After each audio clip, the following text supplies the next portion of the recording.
آپ تو بہت ہی عجیب و غریب لڑکی ہیں۔ نہ آپ نے مجھ سے میری عمر کے بارے میں پوچھا اور نہ ہی شکل و صورت کے بارے میں پوچھا۔ مسکان بہت پیار سے بولی، جب آپ میرے دل کے بادشاہ ہیں تو پھر عمر اور شکل و صورت سے مجھے کیا لینا؟ میں آپ سے اور کچھ نہیں چاہتی۔ بس آپ نے اپنی شادی سے پہلے 2 ماہ تک مجھ سے ہر رات 2 گھنٹے بات کرنی ہے۔ ایک رات کا بھی ناکا نہیں ہونا چاہیے۔ اگر ناکا کر دیا تو آپ کی خیر نہیں ہوگی۔ آخر آپ میرا کیا کر لو گی؟ مجھے اس کی بات پر واقعی کچھ غصہ سا آ گیا۔ کیا آپ ابھی تک مجھے نہیں جان سکے؟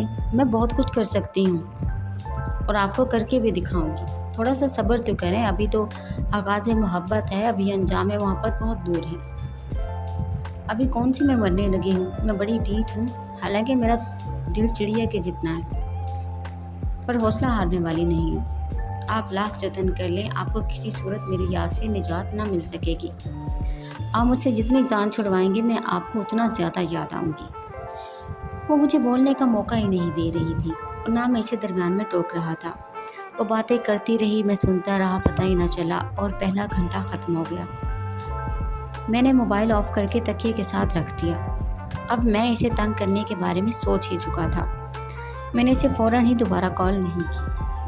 میں اسے انتظار کروانا چاہتا تھا، لیکن 5 منٹ میں میرا حال ایسا ہو گیا کہ مجبوراً موبائل اٹھا کر اسے کال کرنی پڑی۔ وہ کال اٹینڈ کرتے ہی بولی، تھوڑا سا اور انتظار کروا لیتے۔ میں نے آپ کو ایسا کرنے سے منع تو نہیں کیا۔ اب مجھے اندازہ ہوا تھا کہ مسکان دل تو دل میرے ذہن تک پہنچ چکی تھی۔ میں ہنستے ہوئے بولا، کر لیں جتنی باتیں کرنی ہیں، آپ کے پاس ابھی 2 مہینے ہیں، لیکن یہ بھی سوچ لیں کہ آپ کا 2 ماہ بعد کیا بنے گا۔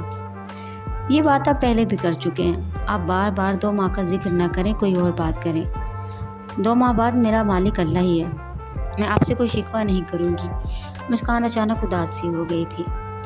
2 ماہ کا بار بار ذکر کر کے میں نے آپ کو اداس کر دیا۔ سوری مسکان، اب آئندہ ایسی بات نہیں کروں گا۔ چلیں کوئی اور بات کرتے ہیں۔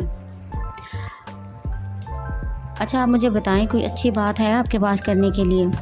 اچھی بات یہ ہے کہ میرا دن آپ کی یاد میں ہی گزرتا ہے۔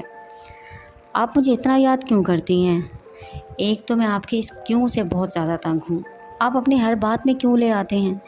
اور ہاں یہ تو بتائیں کہ آپ کو پیار محبت کی باتیں کرنے سے کسی نے منع کیا ہوا ہے؟ آپ اس میں سے کچھ زیادہ ہی ڈرتے ہیں۔ ویسے ڈرنا بھی چاہیے، لیکن جب آپ مجھ سے بات کر رہے ہوں تو کچھ میرا بھی خیال کیا کریں۔ میں جو آپ کی وجہ سے بہت مشکل میں آ گئی ہوں۔ آپ کی تو 2 ماہ بعد شادی ہو جانی ہے، اپنی محبت کو حاصل کر لیں گے۔ آپ کی شادی کے بعد میرا جو انجام ہوگا۔ پھر اس نے ٹھنڈی سانس لی۔ اس کو اب خیر رہنے ہی دیں، جب ہوگا تب دیکھی جائے گی۔ آپ کی شادی سے پہلے میں آپ سے بہت زیادہ باتیں کرنا چاہتی ہوں اور بہت پیار بھی کرنا چاہتی ہوں۔ مسکان کی سانسیاں بچانا کی بہت زیادہ بے ترتیب ہونے لگی تھی۔ میں اس کی وحشت اور دیوانگی پر حیران ہو رہا تھا۔ میں نے موبائل پر ٹائم دیکھا اور اسے بتایا کہ گھنٹہ ختم ہونے میں 5 منٹ رہتے ہیں۔ وہ بے ترتیب سانسوں کے ساتھ اداس لہجے میں بولی، اتنی جلدی گھنٹہ گزر گیا؟ اچھا چلو اب مجھے گلے لگا کر رخصت کرو۔ پھر اس کی سانسوں کی آواز میرے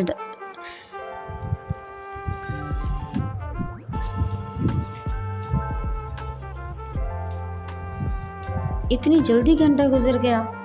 اچھا چلو اب مجھے گلے لگا کر رخصت کرو۔ اور پھر اس کی سانسوں کی آواز میرے رگوں پہ میں سرایت کرنے لگی تھی، بالکل ایسے جیسے اس کا چہرہ میرے چہرے کے نہایت قریب ہو۔ مجھ پہ مدہوشی سی طاری ہونے لگی تھی، اور جب مجھے ہوش آیا تو میں نے کمرے کی چھت کو دیکھتے ہوئے خود کو سوچتے ہوئے پایا کہ یہ میرے ساتھ کیا ہونے لگا ہے۔ یہاں تک کہ عظمیٰ سے بات کرنے کا وقت ہو گیا۔ عظمیٰ سے 2 گھنٹے بات کرنے کے بعد میری تو نیند ہی اڑ گئی تھی۔ بات ہی ایسی ہو گئی تھی، مجھے نیند کہاں آ سکتی تھی؟ میں بہت حیران تھا، بات ہی حیرت والی تھی۔ مجھے خود یقین نہیں آ رہا تھا، حالانکہ جو ہوا تھا اس میں کوئی شک والی بات نہ تھی۔ عظمیٰ سے گفتگو کے دوران مجھے موبائل سے مسکان کی سانسوں کی آواز مسلسل آتی رہی، اور جب میں نے عظمیٰ سے پوچھا کہ تمہاری طرف سے یہ آواز کیسی آ رہی ہے تو اس نے جواب میں لا علمی کا اظہار کیا اور کہا کہ نیٹ ورک کا کوئی مسئلہ ہوگا، آپ کی طرف سے تو مجھے ایسی کوئی آواز نہیں آ رہی۔ عظمیٰ سے 2 گھنٹے گفتگو کے بعد حیران کن صورتحال میں مبتلا ہوتا گیا، لیکن میں نے اپنی حیرت اور پریشانی عظمیٰ پر ظاہر نہیں ہونے دی تھی۔